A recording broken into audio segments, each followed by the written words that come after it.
bọ́jọ́ bá pẹ́ títí ọjọ́ àpín o bọ́nà bá jìnnà jìnnà àdópin o àti sáré àdópin aré àmàtìjìyà àdópin ìyà o àti súnsún àti kan ògiri ó má di gbẹ̀yìn kọ́ lọ́tẹ̀ ìmọ̀ o bẹ́ẹ̀ ni o.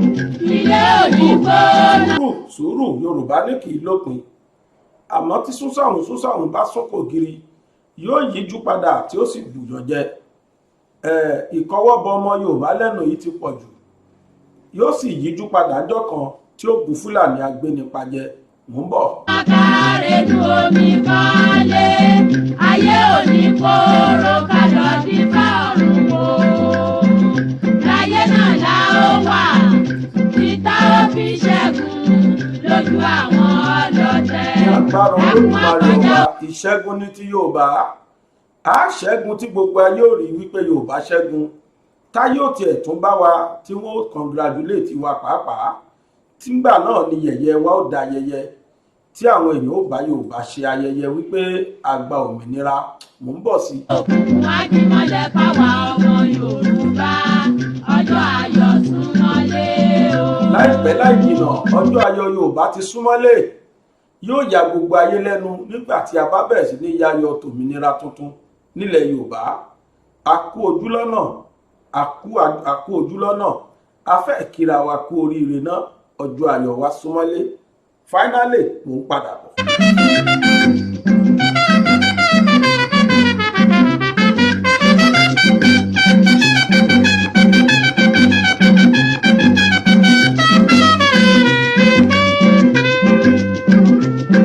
ó di láéláé pọ́npá ó mà di láéláé pọ́npá Yorùbá ò ní dọ̀bálẹ̀ ẹ̀fẹ́ nìkan ó di gbẹ̀yìn kọ́ lọ́tẹ̀ ìmọ̀ o.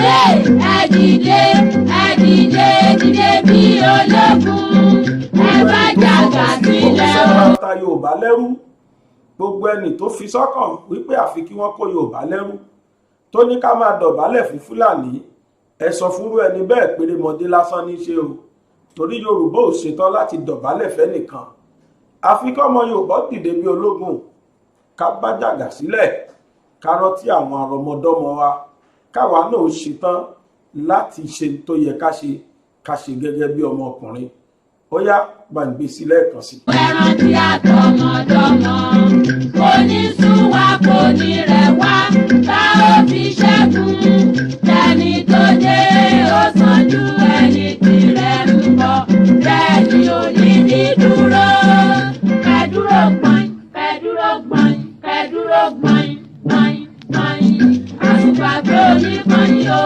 bí ẹ bá sùn ẹgbẹ́ ọjọ́ ayọ̀ súnmọ́lé o. bí a bá kú tí a bá jí a ó mẹ́ni rè fẹ́ràn ẹni bá ṣàìsàn wò ni yóò lè mọyì àlàáfíà bí a bá ṣaláìní ká tó wá ní a ó mọyì bàbá ń fojoojúmọ́ jẹun ata ó dífá fún Yorùbá tí í ṣe ọmọ Odùduwà bàbá mi òkè gàgàgà tí í ṣe légbè lẹ́yìn aṣòótọ́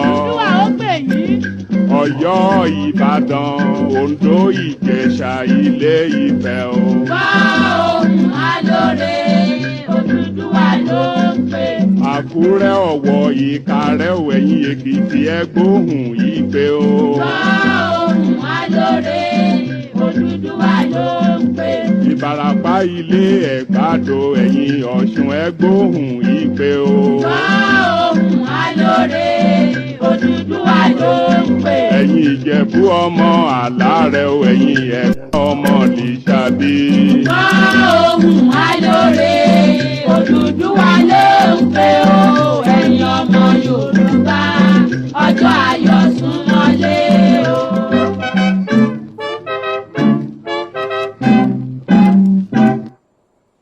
ọjọ́ ayọ̀ Yorùbá ti súnmọ́lé gbogbo ẹni tó ní kí Yorùbá ó máa ṣẹrú lójú ayé wọn báyìí wọn ò ní kú o lójú ayé wọn báyìí ni Yorùbá ó ṣe gbòmìnira gbogbo àwọn tí wọ́n sá kiri lọ́tùn lósì tí wọ́n rè bá Fúlàní tí wọ́n rè bá pẹ̀lẹ́dí àpò pọ̀ lórí pé báwo làwọn ó ti kó Yorùbá lẹ́rú ẹ ṣàkó wọn lẹ́rú kò sí ètò kàn mí àníkèmí ti dópò ààrẹ ojú ti ni wọ́n bá bọ̀ pẹ̀lú ògo Olódùmarè àwa Yorùbá ó di dandan o dandan lówó orí ọ̀rọ̀ ọyàn báyìí ní aṣọ ìbora ó di dandan kí Yorùbá ó gba òmìnira kúrò lọ́wọ́ amúnilẹ́rú amúnisìn agbénipa àfipá bá aya láya sùn àfipá bá àwọn ọmọ ọlọ́mọ sùn àfipá gba tọwọ́ ẹni àwọn Fúlàní agbénipa Fúlàní gbòòrò Fúlàní darandaran Fúlàní ọ̀daràn tí wọ́n sọra wọn di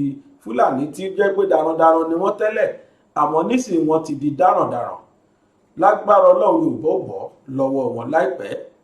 tó mo kí gbogbo ojú tó ń wò mí káàkiri ayé, mo kọ́kùnrin mo kóbìnrin, mo kóyún inú mo káṣẹ̀bí, mo kí yín kú ilé nínú ilé tẹ́ wà yìí, mo kágò kí n tó wọlé o, torí pé ewúrẹ́ tó wọlé tí ò kágò irú wọn a máa bógun bòmí, irú wọn á di ẹnu àmúso ni. Àgùntàn tó wọlé tí ò kágò irú wọn a máa dẹrun àmúso ni. Èmi ò sì fẹ́ dẹrun àmúso, mo ṣe kó nílé tí mo ṣe kálejò. Mo kí yín káàárọ̀, mo kí yín káàsán, mo kí yín kálẹ́, mo sì dúpẹ́ lọ́dọ̀ Olódùmarè ọba tó dá mi, ọba lónìí ọba lánàá ọba ní ọjọ́ gbogbo. Kò mọjọ́ tó ń jọ́ lọ́hùn, kò sì ní mọjọ́ tí ò ní jọ́ lọ́hùn mọ́. Bí ọba tiẹ̀ ní jọ́ lọ́hùn mọ́ kì í ṣe lójú irú wa yìí, torí kò sẹ́ni tó fi jọba, kì í ṣe ọba kan ò lè rọ́ lóyè. Ẹ̀ka wá sọ pé tẹ̀ náà Ọlọ́run ti pé o, ẹ jẹ́ ká yọ kúrò bẹ́ẹ̀ ká dìbò fọ́lọ́run mi, kì í ṣe Ọlọ́run tá à ń sọ yìí. Kò mọ̀gbà tó ń jọ́ lọ́hùn, kò sẹ́ni tó fi jọ lọ́hùn. Oyè tí ò sílẹ̀ fẹ́ dá kan rí ni, kò sì ní sílẹ̀ fẹ́ dá tí ó dá títí ayé ò fi parẹ́. Kódà gbogbo àjọ̀nú àti màláíkà kí wọ́n parapọ̀, kí wọ́n wá parapọ̀ mọ́ gbogbo alágbára ayé, kọ́ parapọ̀ mọ́ gbogbo àfá ayé, kọ́ parapọ̀ mọ́ gbogbo pásítọ̀ ayé, kí wọ́n láwọn fẹ́ rọ Ọlọ́run lóyè. Gbogbo wọn pápátá Ọlọ́run ó sọ wọ́n di bá ṣe ẹran kan, yóò sì pè kán lọ àwọn ẹ̀dá ìtawọ̀ ọ̀mọ̀, yóò ní kó gbé wọn jẹ ni. Èyí tó ń pè lọ́lọ́run rèé, Ọlọ́run káre ò ṣeun. Ọlọ́run tó dá mi tó dá ẹ, tó fún wa lẹ́mìí, tó fún wa lójú, ó fún wa lẹ́nu, ó tún fún wa létí. Ó ní káwọn nǹkan yìí ó máa ṣiṣẹ́ bí wọ́n ti ń ṣiṣẹ́. Máa ríran ọwọ́ Ọlọ́run ló wà, máa gbọ́ràn Ọlọ́run ló wà, máa ríran máa sọ̀rọ̀ káyé máa gbọ́ ẹwọ́ Ọlọ́run ló wà. Ọlọ́run máa ń yọ kúrò nínú àwọn tí wọ́n lójú tí wọ́n já fọ́jú. Láfọ́jú fífọ́jú ni òfin ríran mọ́, máa ríran nú ojú Ọlọ́run yọ kúrò ńbẹ̀ fún ni. Adití pẹ̀lú kó létí rẹ̀ lẹ̀, máa gbọ́ràn tó wà nú etí, Ọlọ́run ti yọ kúrò ńbẹ̀ fáwọn ni. Máa sọ̀rọ̀ káyé má gbọ́ ọ, má sọ̀rọ̀ jágere, máa sọ̀rọ̀ tó wà nú ọ̀rọ̀ sísọ, Ọlọ́run ti yọ kúrò ńbẹ̀ fáwọn ni. Ọlọ́run tí ò yọ tèmi àti ẹ, ò ṣe jájọ dúpẹ́ fọ́lọ́run náà. Ó tún wá ṣoore tó ga, ó fún wa lẹ́mìí, orí ẹ̀mí àní dúpẹ́ rẹ̀ tán tá ikú. Ẹni tó mọ pàtàkì ẹ̀mí àtàlàáfíà, òun náà lẹ tó wà nù sàárè. Òwò Ọlọ́run tó dé mi àti ẹ, tó sì dá wa sí lónìí. Olódùmarè mo dúpẹ́ tèmi o, bíwọ náà bá mọ̀ bẹ́ẹ̀ ó yá dúpẹ́ tiẹ̀. Mo kí yín káàbọ̀ sórí ètò tá a wà yìí. Ètò yìí náà ni wọ́n ń pè ní Yorùbá Nation Now. Ètò kan ní látorí BGI TV, Bàbá Gbàgede Ìmọ̀ tẹlifíṣàn. Ètò tí ṣojú gbogbo ọmọ Yorùbá káàkiri ayé. Ètò tá a ti ń sọ ohun tí ó ń ṣẹlẹ̀ sí ọmọ Yorùbá. Ètò tá a ti ń sọ ìyà tí Fúlàní fi ń jẹ ọmọ Yorùbá àti ọ̀nà àbáyọ tí Yorùbá lè fi kúrò lóko ẹrú. Ẹ ṣáàbà nǹkan fìdílé tàbí fẹ́ kẹ́ fìdílé nǹkan, kẹ́ wá jẹ̀gbádùn ètò tòní, torí pé oúnjẹ aládìídùn la gbé wá. Káwá tó máa lọ o, ká tó máa bẹ́tò yìí lọ. Ẹ wo ibi tí wọ́n kọ subscribe sí, tó bá lórí Facebook lẹ́yìn tí ń wò mí. Ẹ wo ibi tí nínú Gbàgede Ìmọ̀ with Aláwìyé Adébáyọ̀ la wà. Tó bá jẹ́ wọ́n share ẹ̀ sọ́dọ̀ ti ẹni. Orí channel tẹ́ ti lè rí wa, page tẹ́ ti lè rí wa lórí Facebook, òun náà ni Gbàgede Ìmọ̀ with Aláwìyé Adébáyọ̀. Ẹ̀yin tó jórí YouTube lẹ́wà, ẹ lọ wo BGI TV, Bàbá Gbàgede Ìmọ̀ tẹlifíṣàn, Bàbá Gbàgede Ìmọ̀ TV. Kẹ́ ẹ tó kọ́ délẹ̀, YouTube ó ti gbé wá fún yín. Ibi tí wọ́n kọ subscribe síbẹ̀, ẹ̀yin ẹ sátẹ̀ Táyé lẹ́tẹ̀, ó kù Kẹ́hìndé. Kẹ́hìndé ẹ̀ ni aago kan tó wà lẹ́gbẹ̀ẹ́. Eléyìí ni wọ́n pè ní notification bell, ìyẹn ni pé aago alamí. Aago yìí máa ṣe alamí wípé ètò ti gun orí ṣánẹ́ẹ̀lì o. Ṣánẹ́ẹ̀lì wo? Ṣánẹ́ẹ̀lì BGI TV, ìyẹn ni pé Bàbá Gbàgede Ìmọ̀.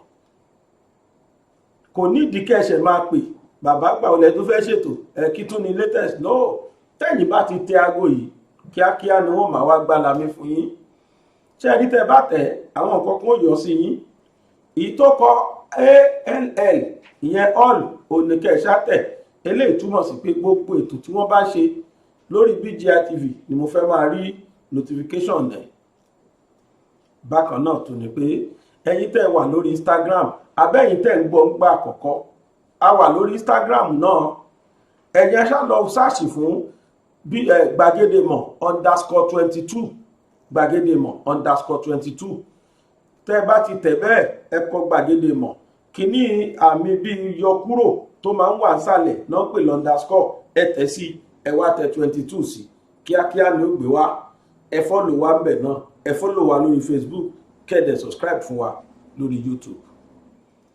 Ó yá ẹ jẹ́ á gbé ọkọ̀ ojú omi tòní sójú agbami kájọ túkọ̀ ètò yìí lónìí ó sì dá mi lójú pé èbúté ayọ̀ lájà sí ẹ jẹ́ n kọ́ bẹ̀rẹ̀ báyìí náà.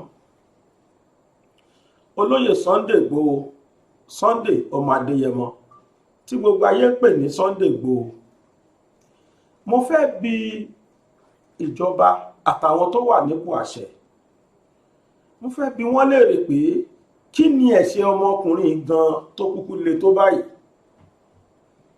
kí lẹ̀ṣẹ̀ tọmọkùnrin yìí ṣẹ̀ tó kúkú le tó báyìí gan mo fẹ́ mọ̀ torí pé èmi ò gbọ́ rí o bóyá iléeṣẹ́ rédíò kan ni bóyá newspaper ni bóyá tẹlifíṣàn ni mi ò gbọ́ kí wọ́n rìpọ́ọ̀tù ẹ̀ rárá pé ní gbogbo rálì tó lóyè Sunday Igboho ṣe wọ́n pa ẹnikẹ́ni mi ò gbọ́ rí mi ò sì gbọ́ rí pé gbogbo rálì tó lóyè Sunday Igboho ṣe o kó tó di pé wọ́n arrest ẹ̀ síbi tó arrest ẹ̀ sí mi ò gbọ́ rí pé gbogbo rálì tó ṣe bóyá tó ń wà bẹ́ẹ̀ ni àbí ìtàwọn ọmọlẹ́yìn ẹ̀ nìkan ṣe mi ò tí ì gbọ́ rí pé bóyá wọ́n fi bíléèdì lásán gún èèyàn kan lẹ́sẹ̀ àbí yẹ èèyàn kan lára tó bá wá rí bẹ́ẹ̀ kí wá lẹ̀ṣẹ̀ tí olóyè Sunday Igboho ṣẹ̀ tó le tó gbogbo ń tẹ́ ẹ ṣe sí òun fúnra rẹ̀ gẹ́gẹ́ bí ọmọ tó tún wá jẹ́ pé ìyá tiẹ̀ náà ló tún wá kù tí wọ́n tún fẹ́ pa síwájú kó tó tó àsìkò yìí nígbà tí gbogbo nǹkan sì ń lọ déédé bóyá bíi February àbí March tí mi bá ṣe tí ìbá ṣe ní oṣù kejì á jẹ́ ní oṣù kẹta ẹ̀yin tẹ́ ń gbọ́ mi tẹ́ ń bá mi bọ̀ tipẹ́tipẹ́ tẹ́ ń wò mí lórí Facebook àti lórí YouTube yìí ẹ rántí ọ̀rọ̀ tí mo fẹ́ sọ yìí wọ́n mú àwọn ọmọkùnrin bíi méjì àbí mẹ́ta kan ní ìlú Ìgbòho ní ilé tí ìyá Sunday Igboho ń gbé gangan àwọn ọmọkùnrin láàrin wọn Yorùbá wà ń bẹ Fúlàní wà ń bẹ tẹ́ ẹ bá gbàgbé wọ́n borí fẹ́ǹsì wọnú kọ́ńpáàdì ìyá yìí ni àṣeńgbà náà tí wọ́n fẹ́ ṣe ni pé bí ọwọ́ ò bá tẹ olóyè Sunday Igboho kọ́wọ́ tẹ̀yà rẹ̀ kóun náà lè sọ̀rẹ́ńdà torí mi ò mọ ìtumọ̀ nǹkan tí wọ́n ń ṣe yìí Ọlọ́run padà mú àwọn ọmọ yẹn nígbà náà àwọn ọkùnrin mẹ́ta tí wọ́n lọ ńgbà náà Ọlọ́run padà mú wọn wọ́n sì fà wọ́n lé ọlọ́pàá lọ́wọ́ nílùú Ìbàdàn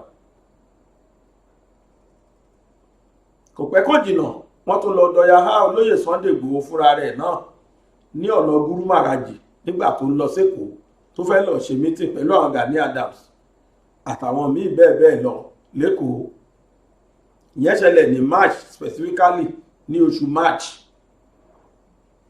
wọn ò rí múnjọ́ náà ohun tá a tún gbọ́ ni pé wọ́n tún dáná sunlé ẹ̀ ohun tá a tún gbọ́ ni pé wọ́n tún dáná sunlé ẹ̀ láàrin June nínú àwẹ̀ bóyá May or June wọ́n tún lọ nínú àwẹ̀ ní specifically torí mo rántí wọ́n tún lọ sílé olóyè Igboho wọ́n tún lọ yìnbọn ṣùgbọ́n àwọn tí wọ́n lọ bẹ àmọ́ wọ́n padà sá lọ then finally ó wá di July 1st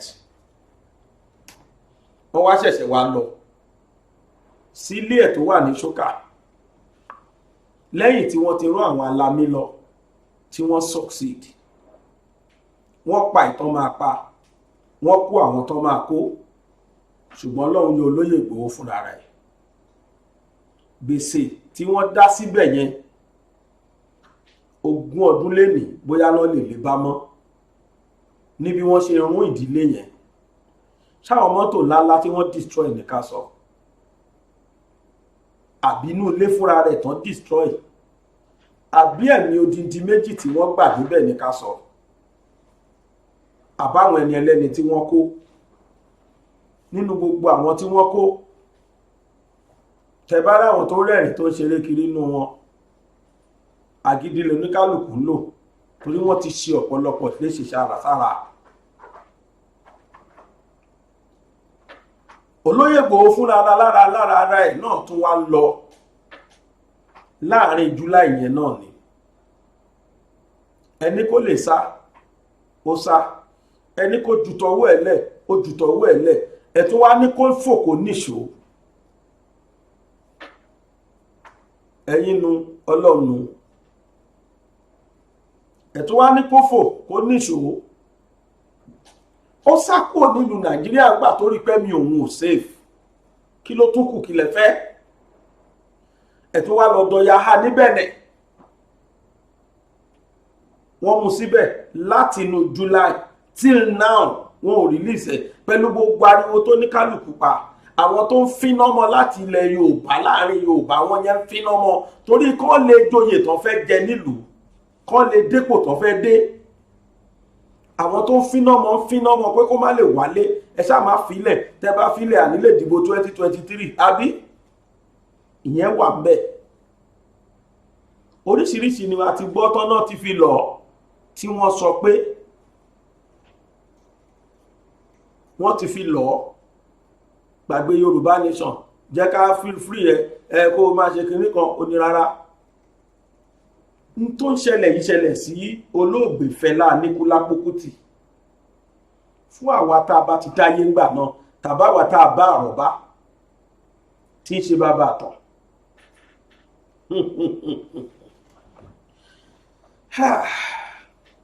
nígbà tí ìjọba ológun tó wà ń bẹ̀ ńgbà náà tí mi bá ṣì ìjọba Gowon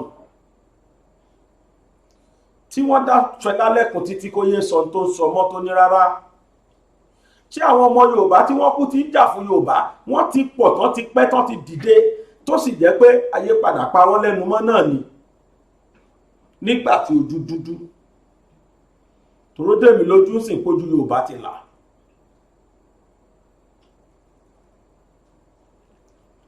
nígbà tí wọ́n rí pé wọn ò rí Fẹlá mú wọ́n lọ sí Kalakuta Republic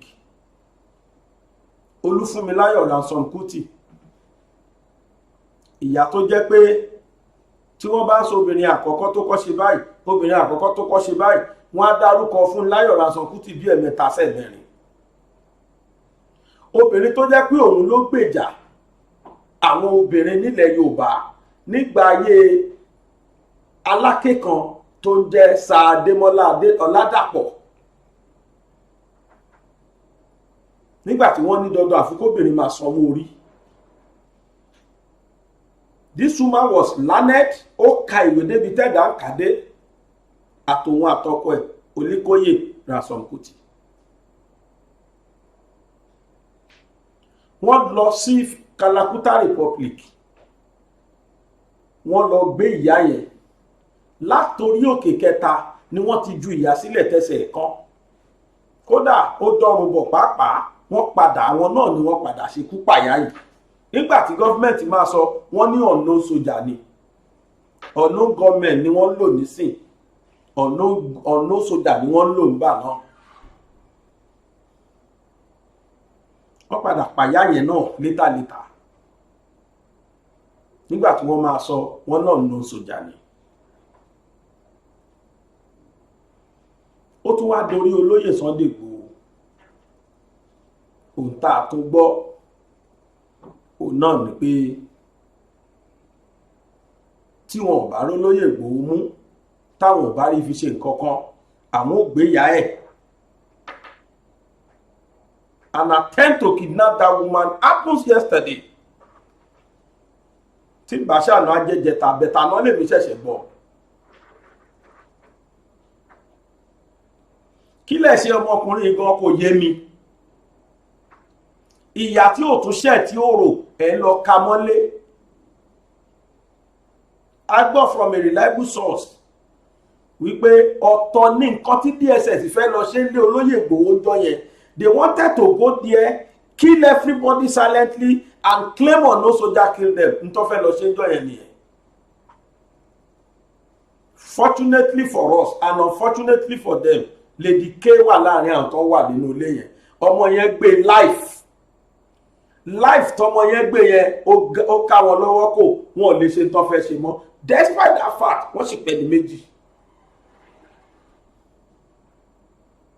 nǹkan tí wọ́n ṣe ní Lẹ́kí tí wọ́n ṣe fún Ìyá Fẹlá òun náà ni wọn ò bá ṣe nílé olóyè Sunday Igboho wọ́n á patán wọ́n á wá sọ pé ọ̀nà sójà ni n tó fẹ́ ṣe ń bẹ̀ nìyẹn but fortunately for every one of them tó wà ń bẹ̀ Lady K wà láàrin wọn ó dẹ̀ gbé live sórí Facebook page ẹ̀ otherwise ni n tá à ń sọ ìkọlà bá máa sọ. ẹ̀yin ọmọ Yorùbá tẹ̀ ń wò mí èmi ò sọ pé ká má ṣe wọ́n Nàìjíríà mi ò ní ká dà Nàìjíríà rú àmọ́ sọ yẹ kí kóyìn tó ń ṣẹlẹ̀ yìí máa ṣẹlẹ̀ ṣá sọ́mọ Yorùbá ṣá ṣé Yorùbá kan deserve kan máa undermine wa báyìí ṣá tí ẹ bá pe olóyè Sunday Igboho ní criminal kí ni kí wọ́n pe Gumi tí wọ́n bá sọ pé olóyè Sunday Igboho criminal ni kí ni kí wọ́n pe Miyetti Allah tó jẹ́ pé lára àwọn gangan ni wọ́n sponsor àwọn bandits Fúlàní agbénipa yìí lára members Miyetti Allah ni wọ́n kódà àwọn gan ni wọ́n lọ import àwọn Fúlàní tìta lọ import wọn wọlé to come and achieve the mission tí wọ́n ní lẹ́mìí nípa gbígbalẹ̀ Yorùbá.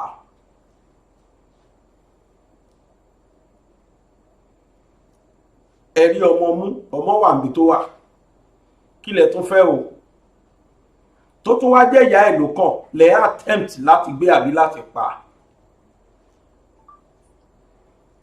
ẹ̀yin tẹ́ ẹ jẹ́ abẹnugan lẹ Yorùbá ojúmàgbà mi ti fún yín o eléyìí dẹ̀ ṣẹlẹ̀ sí ọmọ yín ẹ̀dẹ̀ ń wò pẹ̀lú ẹ̀ náà you people are behaving as if nothing happens to Yorùbá land. ọmọ Yíbò wà ní gbèkùn ọmọ Yorùbá wà ní gbèkùn ọmọ Fúlàní tó ń dayé rú tí gbogbo ayé rí pé léyìí ló sponsor àwọn arábí ló ń wọlé ló ń bá wọn negotiate àwọn tó ń jiyàn gbé tó ń bóbìnrin olóbìnrin sùn tí wọ́n dalẹ̀ rú they are working freely. ṣé ẹ ti wá rí pé sentimental ti wọ ni ẹ rí pé culpable homicide lélẹ́yìí tó ń ṣẹlẹ̀ yìí ni ẹ rí pé violation of fundamental human rights ló ń ṣẹlẹ̀ ni àfi ká máa wẹ́sùn sí Sunday Igboho lẹ́sẹ̀ òun náà sọ̀rọ̀ jù ó ráwọn èèyàn fín ó sọ̀rọ̀ sígbá ó sọ̀rọ̀ sáwo ní ìtawà ní 20th century yìí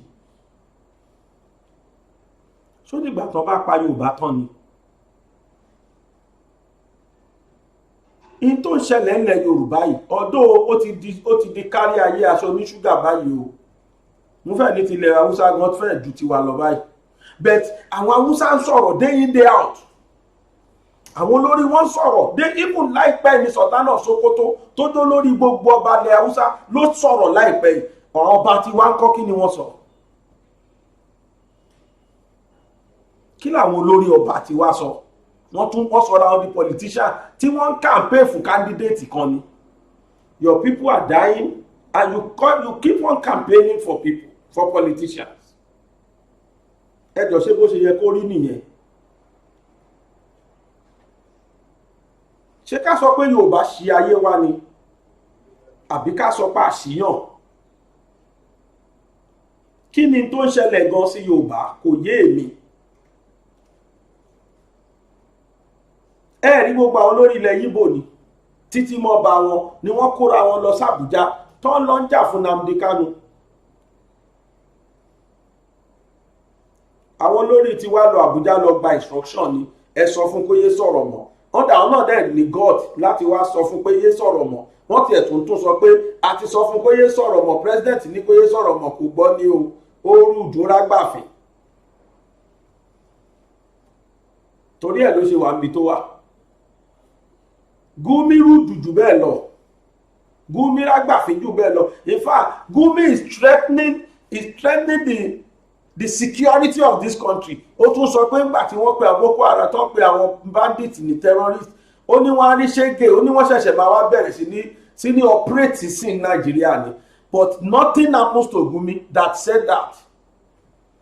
Ó ti ṣe nǹkan tí wọ́n lè fi charge ẹ̀ fún treasonable felony offence.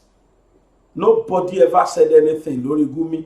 Wọ́n wò ni àìmọye àwọn ọmọ wọn bẹ́ẹ̀ tí wọ́n dalẹ̀ rú.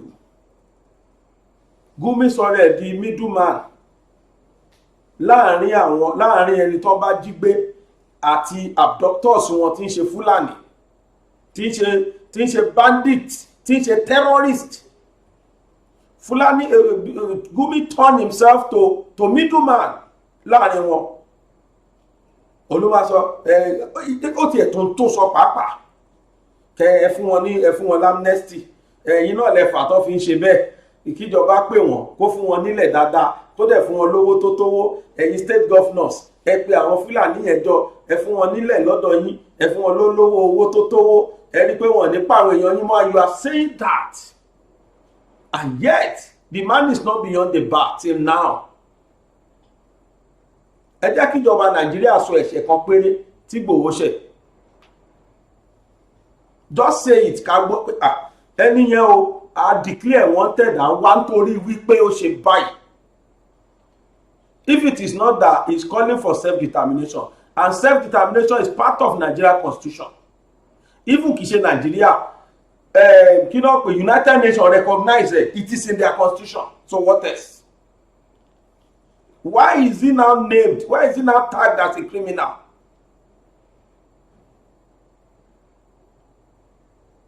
Yàtọ̀ fún fabricated lies tàrí pé wọ́n náà bá bọ́n lé ẹ̀ and everyone has proven it wrong pé irọ́ tó tóbi ni. Yet ẹ̀tún ti ń tèmù ìyá ẹ̀ sìn ẹ̀tún wọ́n náà láti tèmù ìyá yẹn láti ẹ̀fẹ́ tún níyà náà tún ṣé ìyá náà tún ṣẹ̀ ni. Ẹ̀yin ọba, ẹ̀yin senators, ẹ̀yin House of Assembly members, ẹ̀yin House of Reps members, ẹ̀yin politicians, ẹ̀yin cream lajẹ cream nílẹ̀ Yorùbá tí nǹkankan bá ṣe ìyá Sunday Igboho ojú ti gbogbo yín. Mo fọlọ́run bàbúrà ojú ti every one of you. Ẹ̀yin governors state, most especially Governor Ṣèyí Mákindé, ìyá yẹn wà lọ́rùn yín. Do something about that mama. Ẹ ti fìbànújẹ́ kan sí ìgbésí ayé ìyá yẹn torí kò rí ọmọ ẹ̀ láti bí oṣù mélòó sẹ́yìn. Ìyá ìrọ̀rùn. Okun ẹ̀yìn dà. Ságbàsúlà àti máa wálé iṣẹ́ tó kójú òṣùwọ̀n láti bá ní ṣètò ìwé ìrìnnà ní kókó. Ọpẹ́ o. Ṣíṣe ìwé ìrìnnà dìrọ̀rùn ká bá ní ṣètò ilégbèé fún ìgbádùn àkókò ìsinmi lẹ́nu iṣẹ́, ìrìn àjò afẹ́ fún àwọn akẹ́kọ̀ọ́, lílọ sí Mẹ́kà òun Jerúsálẹ́mù, ó fẹ́ lọ kàwé lókè òkun, iṣẹ́ kíkọ́ lókè òkun àti bẹ́ẹ̀ bẹ́ẹ̀ lọ. Force Excellent Able Travels and Tours Limited wọ́n gba òǹtẹ̀ lọ́dọ̀ ìjọba pẹ̀lú àwọn àjọ elétò ìrìn àjò ojú òfurufú. Force Excellent Able Travels and Tours Limited àwọn gan lọ́ba láti bá wa dòwò pọ̀. Ẹ lè pe 09055052472. Ẹ sì lè tí àtẹ̀ránṣẹ́ sórí +639 174 163 562. Wọ́n wà ní nọ́mbà 45 Shokenway Òkè Ìjẹun Abẹ́òkúta ní ìpínlẹ̀ Ògùn. Ẹ lè kàn sí www.excellenttravels.com.ph. Force Excellent Able Travels and Tours Limited. Ìrìn àjò dìrọ̀.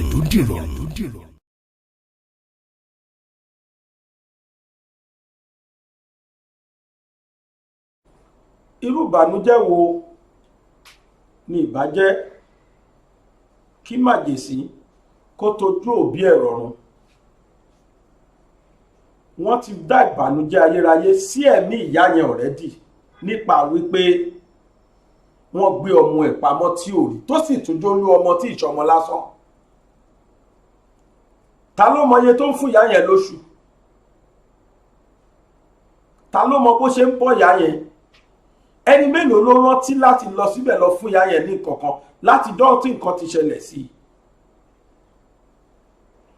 Láì ṣe pọ́ Yorùbá ní ọmọ ẹni kú ó sànjọ ọmọ ẹni nù lọ. Ọmọ ẹ̀ wà níbi tó wà ó dẹ̀ mọ̀ pọ́mọ ń wà níbẹ̀. Ẹ ti kọ́ dá ìbànújẹ́ ayérayé sẹ́mi ìyá yẹn náà kọ́ ló ń bá wa yọ ọ̀gbẹ́ni yẹn kó mbẹ̀. Ẹ tún wá ń dọ̀ya háyà fún rẹ̀. You people should be warned. Ó yẹ kẹ́ bẹ̀rù ìbínú Ọlọ́run. Fúlàní jíyàn gbé lọ́tún wọ́n jíyàn gbé lósì. Ṣé yẹn ò tí ì tó lọ́tọ̀ ni? Kí Yorùbá ronú. Kò tí ì tó. Ó wá di nǹkan tó jẹ́ pé ẹ̀yin ò gbọ́dọ̀ rìn. Olóko ò lè lóko mọ́. Olódò ò lè lódò mọ́. Nílẹ̀ Yorùbá tá a wà yìí. A dẹ̀ ń wò. A dẹ̀ rò pé ẹni tó bá ti sọ̀rọ̀ pa ẹ̀ adàlúrú ni. Àwọn Yorùbá náà ti join Fúlàní, àwọn náà ti ń bá wọn ṣe bẹ́ẹ̀, wọ́n ti jọ ń liaise papọ̀ sí. Fúlàní wọ́n ti sọra wọn di Ọlọ́run. Àní láwọn ìlú kan ní Nàìjíríà yìí, àwọn ìlú kan wà tí wọ́n ń gba owó lóṣooṣù lọ́wọ́ bóyá oṣooṣù náà ni tí wọ́n ń gbà lọ́wọ́ community kọ̀ọ̀kan. Nílẹ̀ Haúsá sì ni wọ́n ìgbèrú ẹ̀ débí o. Ẹ̀yin community tẹ́bà fẹ́ ká wá fogun jà yín ẹ máa san iye báyìí fún wa lóṣooṣù. Àwọn yẹn dẹ̀ ń san dẹ̀ ń dá wọn dẹ̀ ń san. Nílùú tó lọ́ba tó níjòyè tó ní security. Where our army? Where are they? Where are the security officers that we have in this country? Níbo ló wà? Africa máa campaign kiri against 2023 afẹ́ di president. Ẹ̀yin tá a ṣe kọjá kí la fi dà? Ẹ mọ $80 dáǹsìn. Tí ò ṣẹlẹ̀ rí láyé. Dollar is knocking at the door of 600 naira now per $1. In the history of Nigeria, kò ṣẹlẹ̀ rí. The highest so far. Oh God.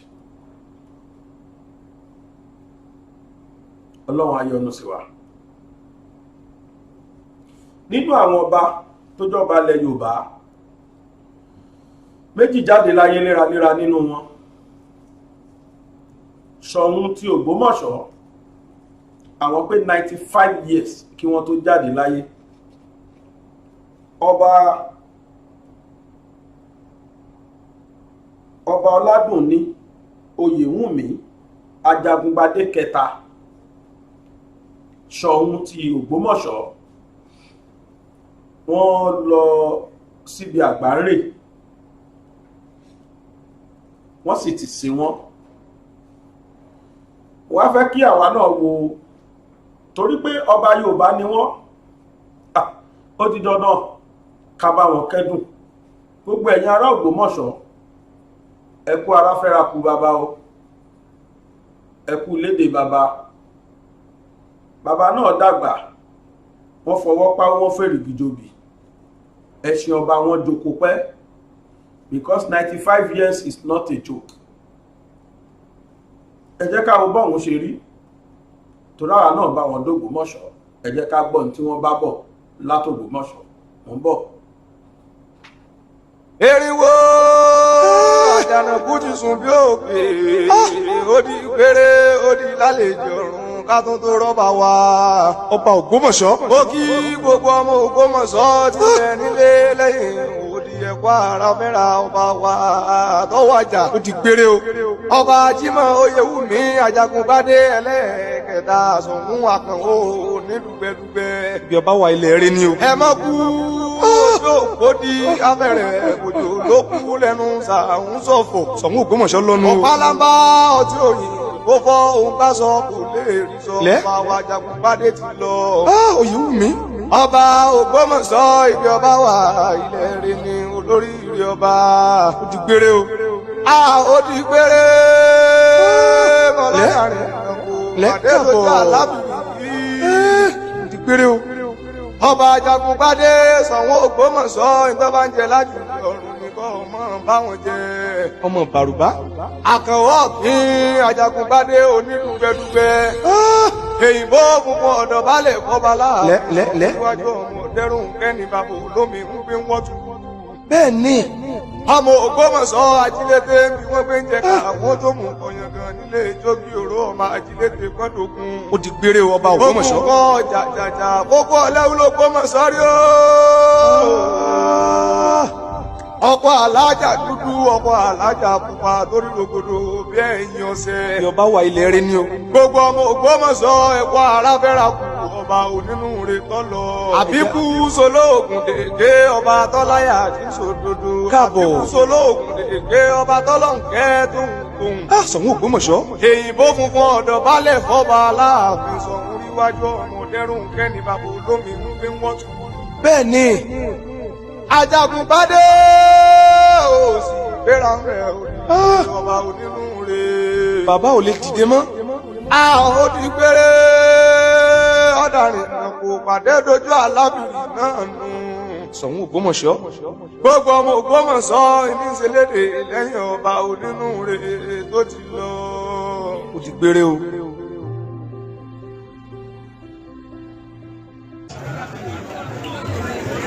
ìlú Ògbómọ̀ṣọ́ la wà níbi tí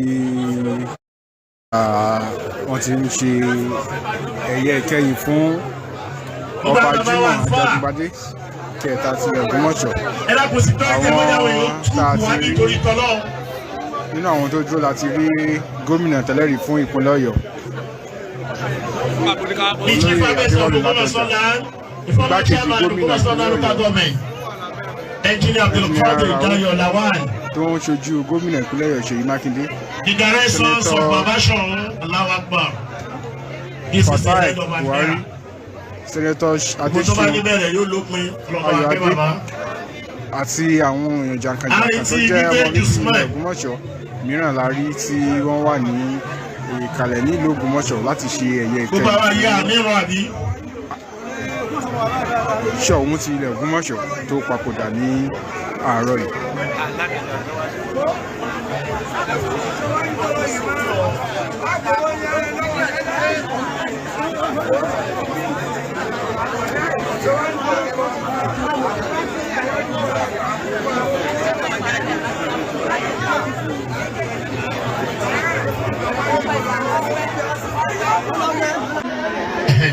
Ogoluwa.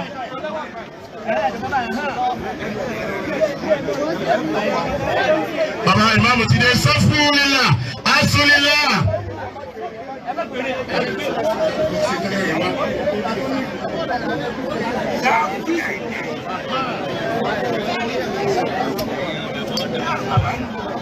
The Deputy Governor of Oyo State, Chairman, the Registrar Jam, Baba Balogo. Ẹ̀dàpọ̀ ẹja tó sáfù yẹn lọ́wọ́ wọn gbogbo àtàgbẹ́kù wa ẹja kò ń bilẹ̀ kan náà.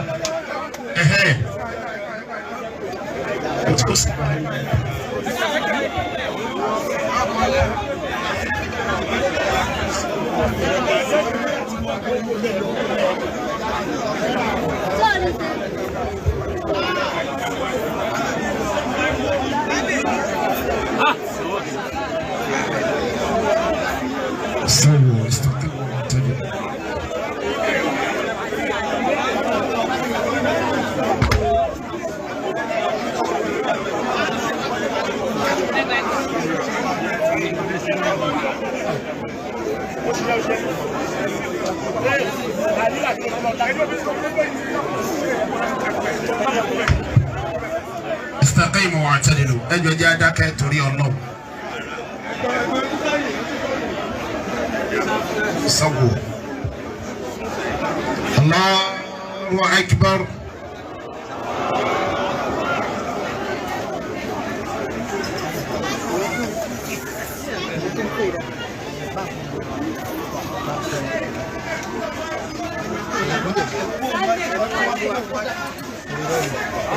Allahu Akbar.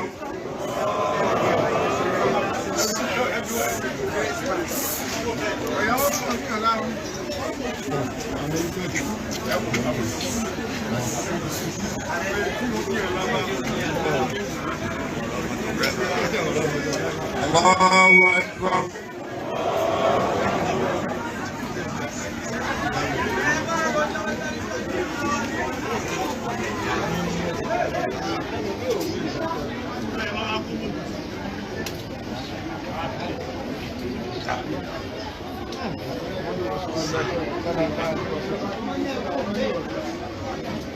Allahu Akbar.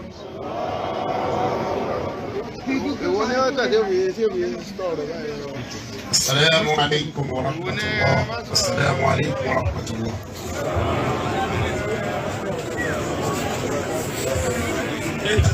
Gbogbo ẹja dún àwọn tí wọ́n gbé wọn jáde nínú ilé farabalẹ̀ dáadáa aṣọ àfihàn èrí bàbá wa àrẹmọlé ọ̀gá ńlá àǹdàlápò wọ́n ti wà nínú àbátá bàbá wa àrẹ àgọ́ àti gbogbo ìlú wọ́n máa lọ bẹ̀ báyìí the sons and daughter bàbá nínú rẹ̀ tó bàbá wa mọ́gàjí ojú ọjà àti gbogbo mọ́gàjí lẹ́yìn àwọn ìsí ìran mẹ́rin yẹn máa jẹ́ àríyọ níbẹ̀ o bísímìlà.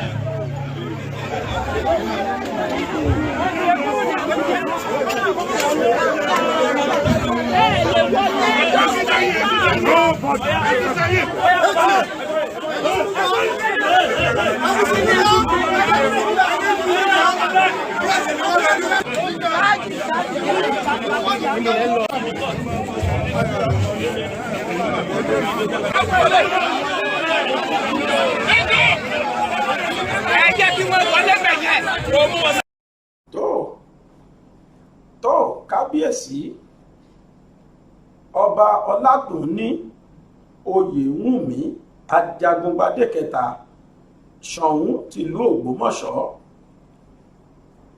bí wọ́n ti gbé bàbá lọlé òun náà ni a ti wò yìí mo fẹ́ lélẹ̀ yóò ṣẹlẹ̀ rí nílẹ̀ yorùbá kárí bí wọ́n ti sin ọba àmọ́ àwọn ọba kan wà tó jẹ́ pé wọ́n ṣe ẹ̀sìn bóyá mùsùlùmí àbí kìrìtẹ́nì tí wọ́n á sì ti fohùn lẹ̀ wípé bí wọ́n ti sin àwọn rèé gbogbo BGI crew members abá gbogbo ìlú Ògbómọ̀ṣọ́ lápapọ̀ abá wọn kẹ́dùn tí ọba wọn tó rolé ogbó tó lọ di darapọ̀ mú àwọn bàbá wọn gbogbo ẹ̀yin ìwà rẹ̀fà pátápátá gbogbo ẹ̀yin afọbajẹ ní ìlú Ògbómọ̀ṣọ́ gbogbo yín la bá kẹ́dùn o ọdún jìnnà síra ní agbára Ọlọ́run àwọn àgbààgbà arúgbó báyìí náà la máa rí ọ̀dọ́ àléríkù wọn o tó ń tà sọ ní ilẹ̀ Yorùbá ò ní pé ẹ má jẹ́ ká ta ara wa fún olóṣèlú ẹ má jẹ́ ká tán bá sọ pé àwọn ò rí pọ̀ǹtọ̀ Yorùbá ní tégún bá lóun ò rí pọ̀ǹtọ̀ kí pọ̀ǹtọ̀ náà sọ pé òun ò rí eégún olóṣèlú bá ní kò kún àwọn bíyà ti jẹ ọmọ Yorùbá yìí ẹ kí Yorùbá náà wá fúnra wọn ní bírèèni kí Yorùbá náà ṣe ọpọlọ wọn sílẹ̀ ṣe dandan ni ká fún àwọn ní tán bá béèrè ni nígbà táwọn kọ̀ tí wọn ò fún wa ní táwa ń béèrè tí wọn ò bá ṣe tán láti rí wa bí èèyàn tí wọ́n rò pé ẹranko ni wá tí wọ́n rò pé bí ní ń pa wá àfi táwọn bá ti fi kọ́bọ̀ dí wa lẹ́nu àpàlùmọ́ rárá gbogbo wa kọ́ la fi bí pa kú gbogbo wa kọ́ lè bí ń pa oníkálukú náà ni ó béèrè fẹ́tọ́ ẹ jẹ́ ká fọwọ́ ara wa béèrè fẹ́tọ́ wa.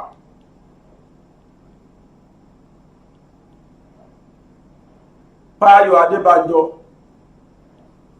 bàbá yìí mo ti ń wò wọ́n láti bí oṣù mẹ́ta sísìn mo rí wípé ó dà pé bàbá yìí wọ́n ti ń dìde mọ́ Yorùbá ní ìsìn àwọn tí ń rí n tó yẹ kán rí bó tiẹ̀ ti hùn kó jẹ́ pé bóyá èjì wọn ni wọ́n ń wò ní pé ọjọ́ mà ti dalẹ̀ àfi káwọn yá ṣe dáadáa sílẹ̀ torí pé tí bàbá yìí ń ṣe lọ́wọ́lọ́wọ́ ó jẹ́ ní tó tẹ́ mi lọ́rùn tó dùn mọ́ mi gan bàbá ríru bàbá yìí bíi 4, 5, 6 pẹ̀lú bàbá Bánjí Akíntóyè ajá wa ó pọ̀ bọ̀ ẹ mọ̀ pé wọ́n ní tájá bá lẹ́ni lẹ́yìn yóò pọ̀ bọ̀ ntẹ́mi rí náà ni pé wọ́n bi bàbá yìí léèrè lórí ọ̀rọ̀ ẹ mọ̀ pé nìkan nú àwọn former governor ó lọ lọ́ọ̀tì ìwé kan lẹ́kọ̀ọ́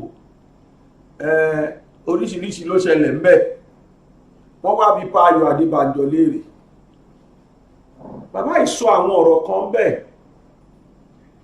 ní béèrè tí wọ́n bi wọ́n tí kan nú àwọn television station bi wọ́n léèrè ìbéèrè yìí mà dùn mọ́ mi o fún ìdáhùn tí bàbá dáhùn bàbá ní ọ̀nà láti ta Yorùbá fún lóṣèlú ni wọ́n dárúkọ olóṣèlú ọ̀hún wọ́n ní ogbó tó ń bá kiri ìwọ́n náà fẹ́ ta Yorùbá ni ṣé ẹ̀ rántí pé Ọbásanjọ́ ti sọ fún odindi ọba Ọọ̀ni ti fẹ̀ pé bàbá ọba kì í ṣe òṣèlú o ìpè tẹ́ ń pè wá pé kí gbogbo ilẹ̀ Yorùbá kó dìbò fún láńlọ́ọ̀dù Èkó Ọbásanjọ́ ní kò tọ́ ó nítorí pé Yorùbá ó ní gbogbo ọba Yorùbá ò gbọdọ̀ ṣòṣèlú ó ní tẹ́ ẹ yẹ kẹ́ ẹ ṣe ni pé tó bá ti débẹ̀ ó ní wá bá yín gẹ́gẹ́ bí ọba tó lóṣèlú bá ti wá bá yín ó ládùúà ní kẹ́ ẹ ṣe fún wọn ibi àdúrà yẹn náà ni kó ti mọ gẹ́gẹ́ bí ọba ilẹ̀ Yorùbá nígbà tí pa Ayọ̀ Adébánjọ náà tún máa sọ̀rọ̀ àwọn náà tún sọ tó jọmọ́ bẹ́ẹ̀ wípé wọ́n ṣetán láti talẹ̀ Yorùbá ni mo ń bọ̀ ẹ jẹ́ ká gbọ́n tí bàbá yẹn sọ. As I know, it's too junior to me for me to be commenting on political matters. It's a political neophyte. The man who brought him into politics joined the party 10 years after I have given meritorious service. So, and he's already known to be a pathological liar. And his colleague Akinfenwa in his book said that was he is. And those of us who know him know he's just an apron string of Tinubu. So it's too junior for me to be commenting on what he say. I signed his papers to be governor, and the condition that which was the governor was the question of sovereign national conference for the suctioning of the country back to federalism. That was the plate on which he was elected in 1999. And he reneged on that, and I called all of them, Tinubu, Ashoba, himself. They are sell out on Yoruba race. They have sold out to Buhari, all because they want Tinubu to be president. That's not my business. But telling lies is what I don't know. And I don't know how a man of Akode, who says he comes away all from these roots of our law, can be praising, can be taking pride in his participation on a person whose regime has proved to be a disaster. When all those people supported him initially are now condemning and regretting they are supporting him. And I know sensible man will now at this stage say they are proud of Buhari. It shows the type of character he is. So it's too enough for me to be commenting on that. The only one I like to comment fully about, which may be creating doubts in the mind of the people, is when I give the details of how I built my house. Yes, that was my next question. Give details of how he built his own house. That's all. Okay. Chief Adebanjo, that was my next question. You have called Bola Ahmed Tinubu a pathological liar. You know, Chief Akonde has claimed that, you know, yes, you pestered the APC leader to build your house in Lekki. Now, where you reside at this point, I'd like a specific response to that. Yes. So you didn't, he did not give you the money. ǹjẹ́ ni wọ́n mọ̀ pé tẹnitẹni tàkísà ní tààtàn tiwa ni olóyè Sunday Ìgbòho òòṣà ní tiwa àkísà aṣọ tá a pa tìṣègùn lébọ́ pẹ́ bóyá yóò wúlò fónílé Ìgbòho kì í ṣe ọ̀daràn ó ya níbi ìwọ́de alálàáfíà fún pípè fún ìtúsílẹ̀ olóyè Sunday Adéyẹmọ Ìgbòho òòṣà ẹ jẹ́ ká jáde ká ṣèwọ́de ká fìfẹ́ hàn sí olóyè Sunday Ìgbòho yóò wáyé ní Embassy of France to the United States ní 4101 Reservoir Road NW Washington DC 21007 ní ọjọ́ kẹtàdínlógún oṣù kejìlá ọdún yìí láti aago 7 òwúrọ̀ sí aago 1 ọ̀sán 17th December 2021 láti 7 a.m. sí 1 p.m. lọ́jọ́ yẹn kan náà yóò tún wáyé ní Benin Republic Embassy ìyẹn 2124 Kalorama Road NW Washington DC 20008 láago 2 ọ̀sán sí 5 rọ̀lẹ́ 2 p.m. to 5 p.m. Ìgbòho kì í ṣe ọ̀daràn ẹ jẹ́ ká jọ ṣèwọ́de alálàáfíà yìí láti fi hàn bẹ́ẹ̀. Prophet Ayọ̀délé Ológunlolúwa Chairman for Yorùbá Nation Diaspora Mega Rally Worldwide ń sọ pé ó ti yá o. Ẹ̀rọ ìbánisọ̀rọ̀ rẹ̀ ni +1803-846-1116 Sajudeen Adejamiu akọ̀wé fún Yorùbá Nation Diaspora Mega Rally Worldwide +215-869-2966. Ó ti yá o. Ìgbòho òòṣà ó gbọ́dọ̀ rí túsílẹ̀.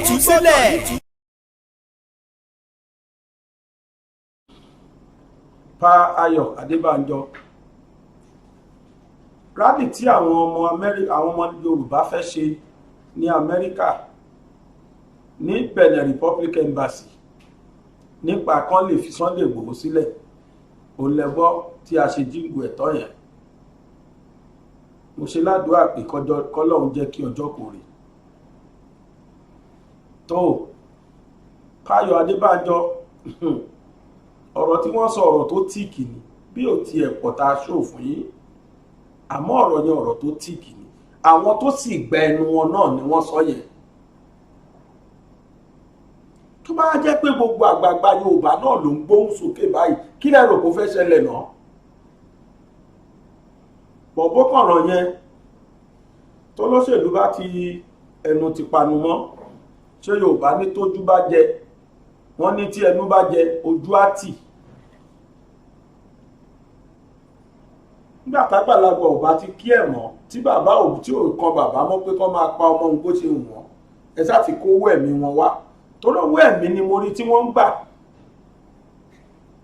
Tí wọ́n bá ti ń pa àwọn ọmọ yín tínú yín dẹ̀ ń dùn tẹ̀yìn rówó tó jẹ́ owó tẹ̀yìn rí yẹn ló ń dùn mọ́ yín, ẹ̀ ń gbowó ẹ̀mí àwọn ọmọ yín ni ó dẹ̀ máa padà lẹ́yìn. Ó máa padà lẹ́yìn. Bí wọ́n ti ń dà wá láàmú ilẹ̀ Yorùbá ni wọ́n ń dà wá láàmú ilẹ̀ Ìgbò náà ń dà wá láàmú ilẹ̀ Haúsá. Haúsá sọ̀rọ̀, Ìgbò ń sọ̀rọ̀, Yorùbá panu mọ́. Kí ni ká ti pè é? Haúsá sọ̀rọ̀, wọ́n ń gbóhùn sókè gidi títí báwọn governors wọn ni wọ́n ń wọ́nà àbáyọ. Àwọn Fúlàní tó dé lọ́sàn-án gan yìí, kódà bí tá a gbàgbọ́ pé ìlú Fúlàní ní Sókótó wọn ò jẹ́ kó gbádùn bẹ́ẹ̀ náà kí ló tún wá kù. Tó bá jẹ́ ìlú míì ni kódà wọ́n á ti sá padà.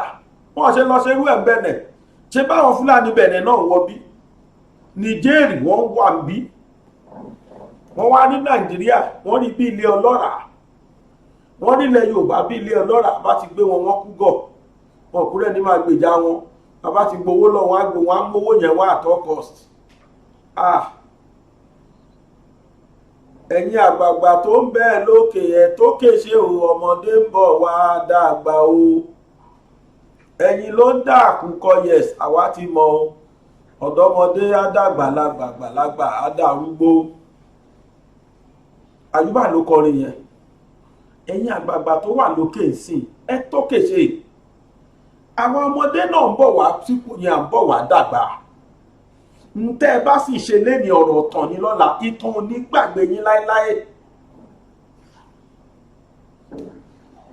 Ẹ̀yin aráàlú Òwu Abẹ́òkúta, mo bẹ́yìn náà kẹ́dùn o, nítorí pé Olówu tìlú Òwu bàbá náà jáde láyé bákan náà. Kábíyèsí Olówu tìlú Òwu àwọn náà wọ́n lè bi àgbáre. Àgbààgbà Yorùbá méjì gbàkọ̀gbàkọ̀, ọba Yorùbá méjì gbàkọ̀gbàkọ̀ lẹ́ẹ̀kan ṣo náà. Ẹ̀yin aráàlú ẹ má bínú sí mi o pé mi ò tètè bá yín kẹ́dùn lórí ọ̀rọ̀ bàbá. Olówu tìlú Òwu àwọn náà jáde láyé o.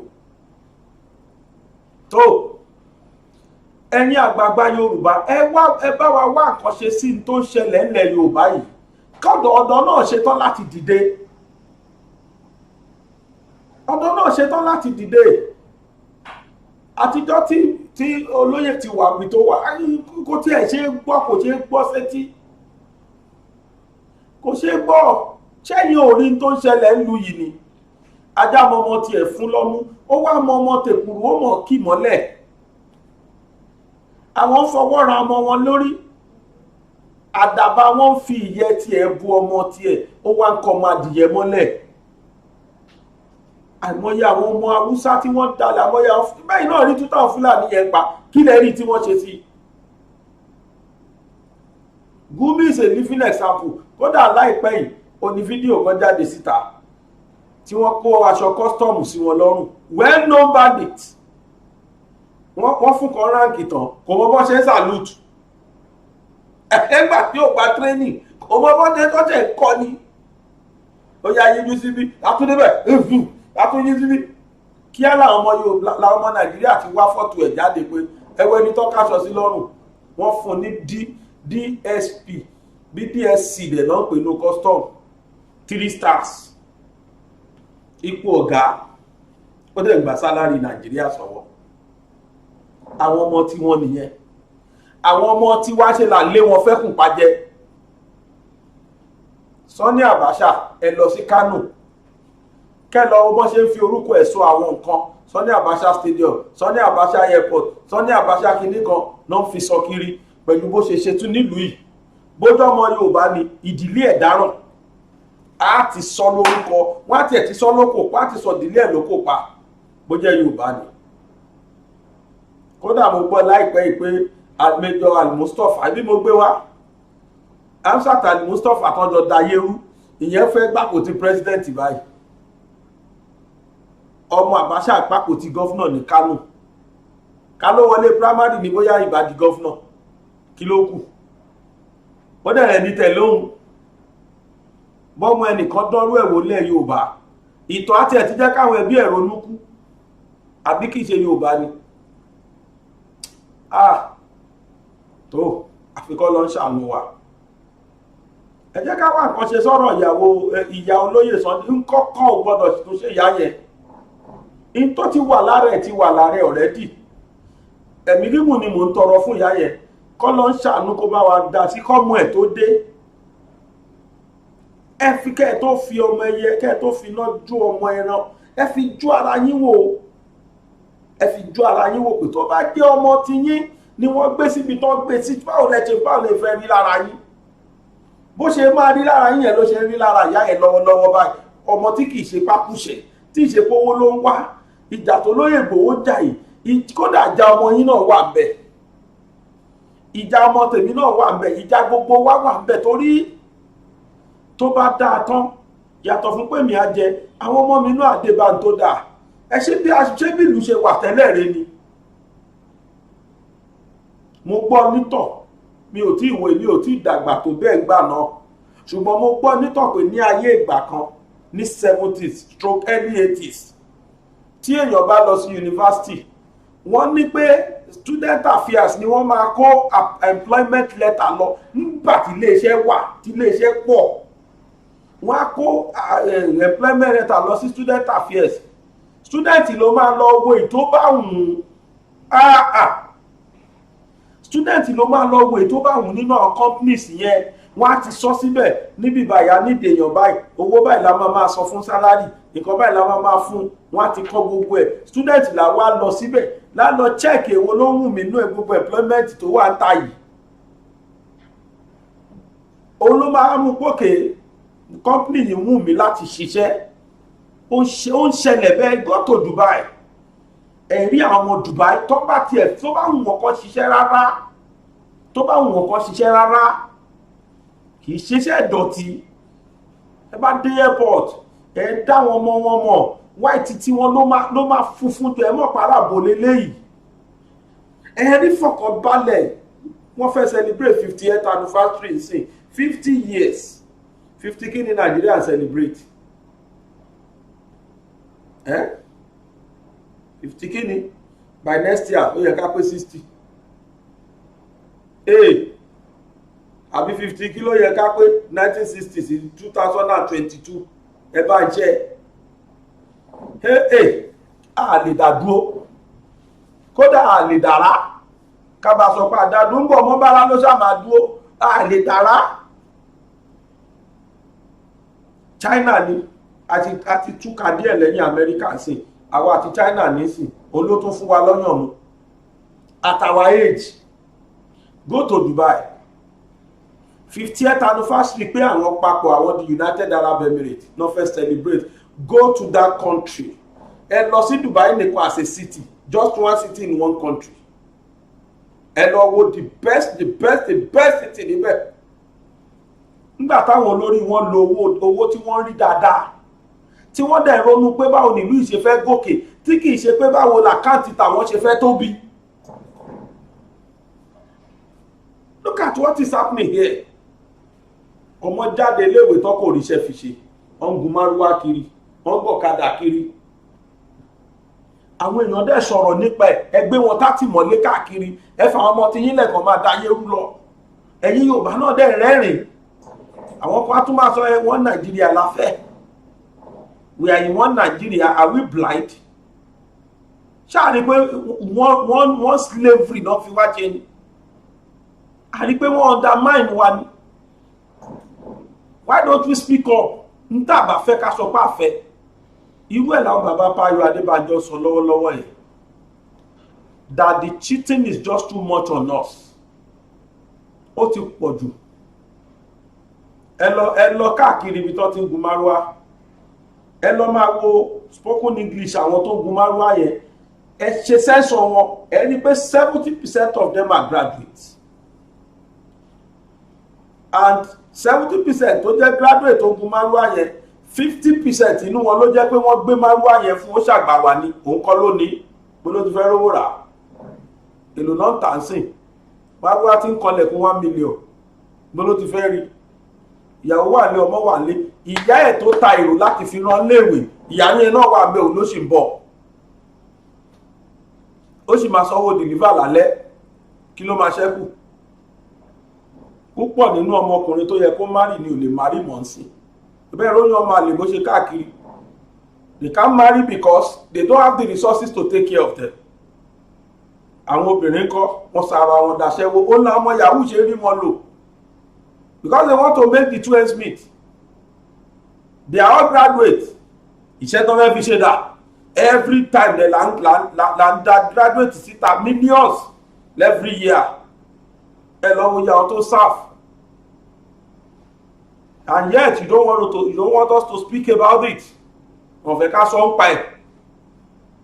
Àwọn ọmọ tí wọn ò wáṣẹ́ ẹ lọ north.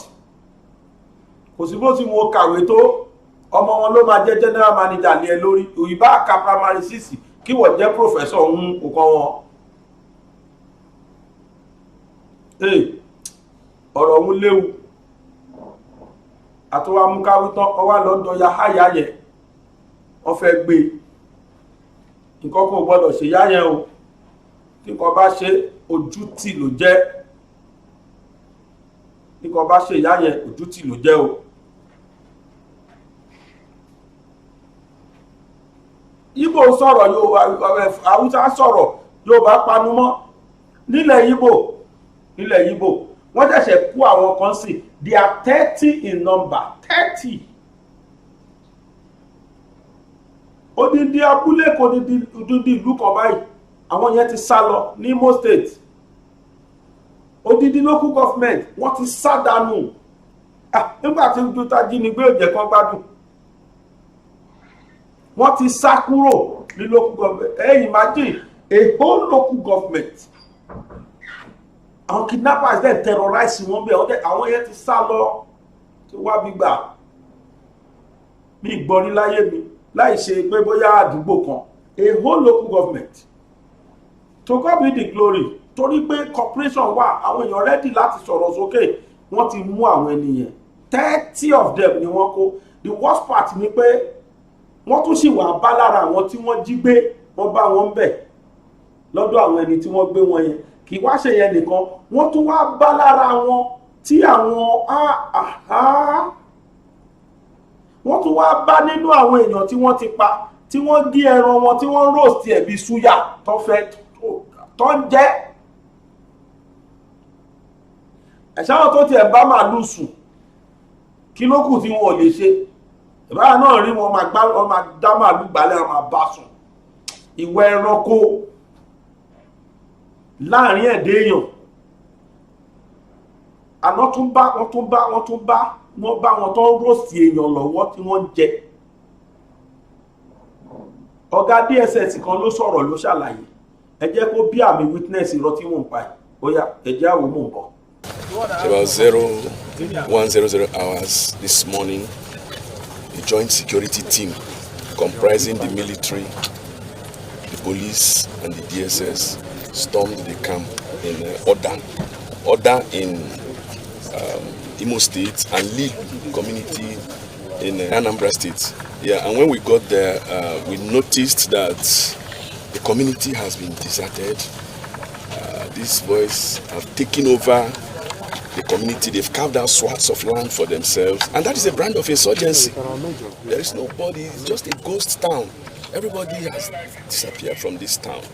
And in course of the raid, the security forces were able to rescue the Eze from Okigwe, Eze Iheanacho Ndukwe, who was kidnapped I think some days ago. And then we discovered a lot of decapitated bodies and surprisingly roasted. So it was an eyesore. And we recovered a lot of vehicles. We saw a lot of dead bodies. What they do is to kidnap. They kill some of them they behead them, and then they roast. Yes, we have arrested a good number of them. Of course, they engaged the security forces, the military, the police, and the DSS. They engaged us, and we've made a lot of arrests. And I want to commend the security agencies in Imo State. The DSS, the Army, the Navy, the police, the Civil Defense.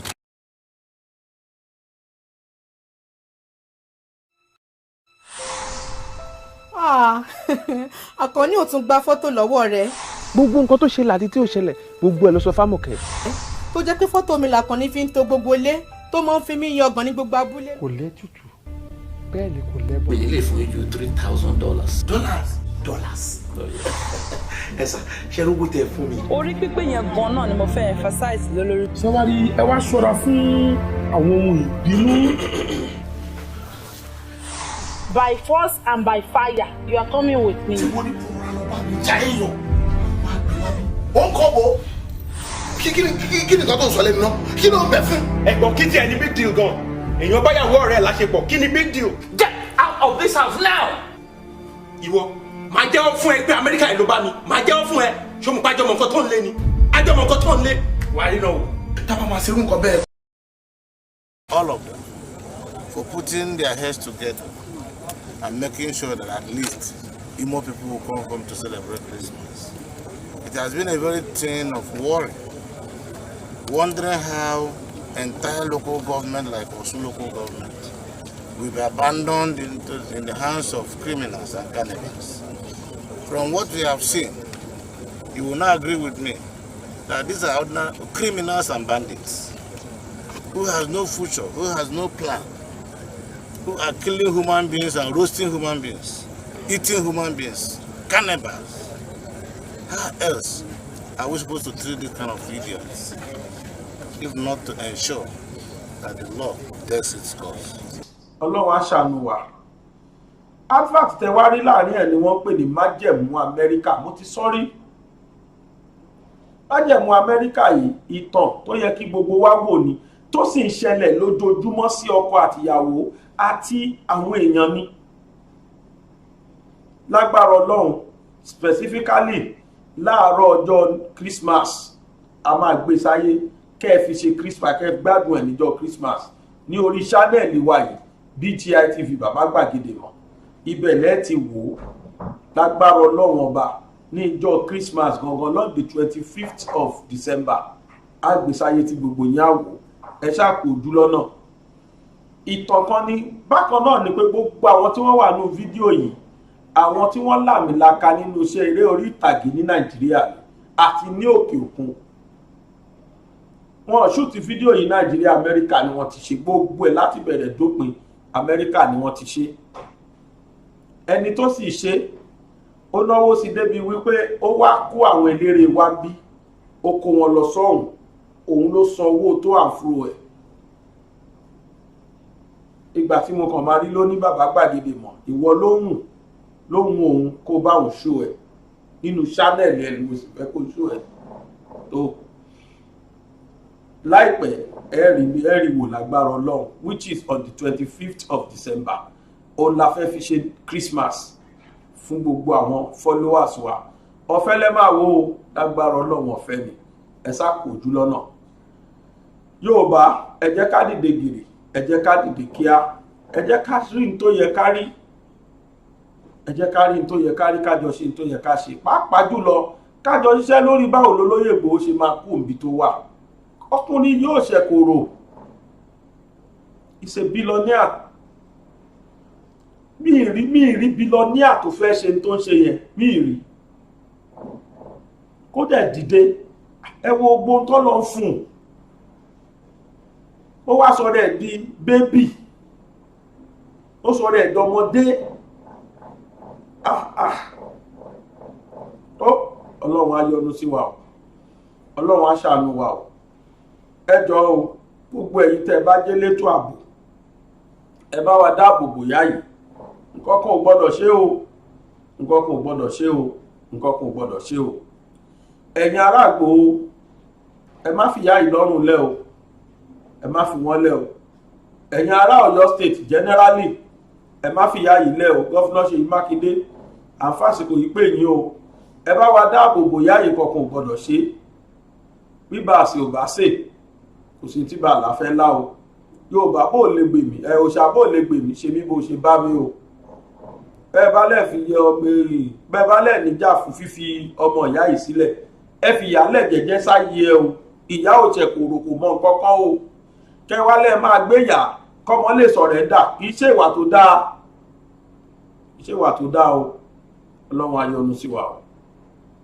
tó ògbójú tó tẹ̀ ò tó gbójú tó ń wò mí pátá ní agbára Ọlọ́run ọba ojú náà ò ní fọ́ o gbogbo etí tó sì ń gbọ́ mi etí náà ò ní di ẹ̀yin tẹ́ ń wò mí lórí Facebook mo kí yín kújọ́ mẹ́ta ẹ má bínú pé ẹ rí mi live bẹ̀tẹ̀ ẹ rí fídíò mi wò ẹ má bínú lágbára Ọlọ́run láti èní lọ live báyìí lẹ́ máa rí mi wò lórí Facebook live direct bí bá yẹn ṣe báyìí náà lẹ́ máa rí mi wò ẹ sábà sọ fáwọn tó kù pé bàbá gbàgede mọ̀ ó ti padà sórí Facebook direct o ẹ máa rí mi wò live láìpẹ́ yìí ẹ máa wá lè pè mí wọlé tẹ́ máa dá sọ̀rọ̀ ó láìpẹ́ a máa ṣe bẹ́ẹ̀ mo promise yín kódà kó tó di new year ẹ máa lè pè mí wọlé láìpẹ́ yìí ẹ ṣeun o àdúpẹ́ èmi Aláwìyé Adébáyọ̀ Sàbúrì ọmọ bàbá tíṣà lábẹ́òkúta lórí ètò Yorùbá Nation Now òun náà làwà tí mo ti ń kí yín wípé láyọ̀. èmi ni aláìlúwà ọba dókítà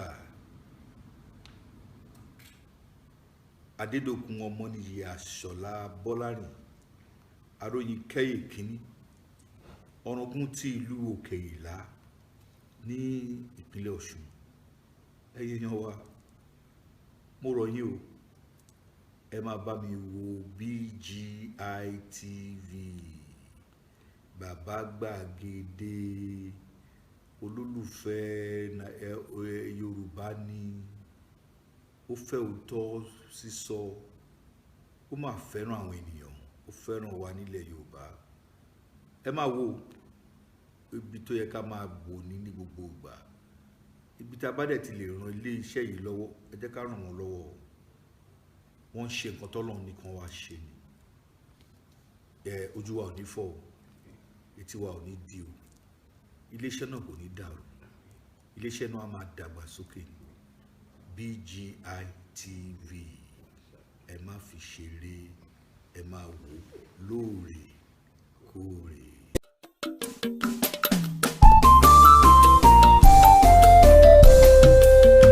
BGI TV yìí mo fẹ́ máa wò ọ̀rọ̀ tó jẹ ti ń gbèsè mo fẹ́ gbọ́ ètò lóríṣiríṣi wọ́n wà lọ́lọ́kan òjọ̀kan ìròyìn tó kojú òṣùwọ̀n àtàwọn ọ̀rọ̀ àgbọ́ fi kọ́gbọ́n eré wọlé fún tẹ̀rù ń tọmọ tèwe tàgbà ẹ má fi para. BGI TV mo fẹ́ máa wò ọ̀rọ̀ tó jẹ ti ń gbèsè mo fẹ́ gbọ́ ètò lóríṣiríṣi wọ́n wà lọ́lọ́kan òjọ̀kan ìròyìn tó kojú òṣùwọ̀n àtàwọn ọ̀rọ̀ àgbọ́ fi kọ́gbọ́n eré wọlé fún tẹ̀rù ń tọmọ tèwe tàgbà ẹ má fi para àdànà kú kọjá mórí nǹkan fèrè bàbá rìnrìn káwí parí BGI TV we are the pace setter. Bàbá gbàgede ìmọ̀ tẹlifíṣọ̀n station tí dòde. iléeṣẹ́ amóhùnmáwòrán tó mọ bó ṣe ń lọ tó ní ìròyìn kọ́ńbọ̀kì tó jẹ́ yàjóyàjó ìròyìn àti ìsọfúnni àtìgbàdégbà àwọn ètò tó ké pọ́pọ́ flẹ̀ má yí kúò ń bẹ̀ má gbé kúò ń bẹ̀ máa jẹ̀gbádùn ẹ̀ lọ BGI TV bàbá gbàgede ìmọ̀ TV èdè ọ̀kìn ló dirí ẹwà fákòkò o bí ọ̀kìn bá tún ìyẹ́ ẹ̀ díẹ̀ ẹwà rẹ̀ àkàlẹ̀ àkà oko ẹ kàn sí ẹ̀ka ìpolówó ọjà wa láti bá wa dòwò pọ̀ lórí +234 70 38 22 61 60 fún àwọn tí ń bẹ lórílẹ̀‐èdè Nàìjíríà 070 38 22 61 60 BGI TV bàbá gbàgede ìmọ̀ TV ọ̀gá ni kọ́ń láwùjọ òkúta.